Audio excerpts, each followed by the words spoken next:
Beach resort naman po sa Bolinao, ipinasara matapos ang reklamo ng Umano'y overpricing at illegal na pagtatayo sa prohibited zone.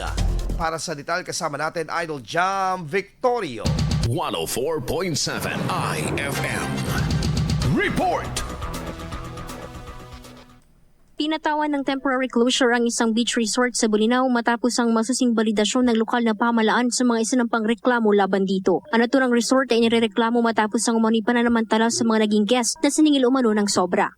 Sinita at sinira rin ng Municipal Engineering Office ang ilegal na pagpapatayo ng konstruktura sa tukoy na prohibited zone sa bahagi ng baybayin. Sa anunsyo ng tanggapan online, ilang residente at guests ang nagpahayag ng pagsang-ayon sa pagsasara ng beach resort dahil nararapat lamang umano na masilip ang serbisyo ng bawat establishmento. Iginit din ng lokal na pamahalaan ang stritong pagpapatupad ng mga regulasyon upang patuloy na napapangalagaan ang kalikasan kasabay ng pag-unlad ng turismo. Kasama mo mula dito sa IFM Dagupan. Ito si Idol Jam Victorio. Tatak, IFM.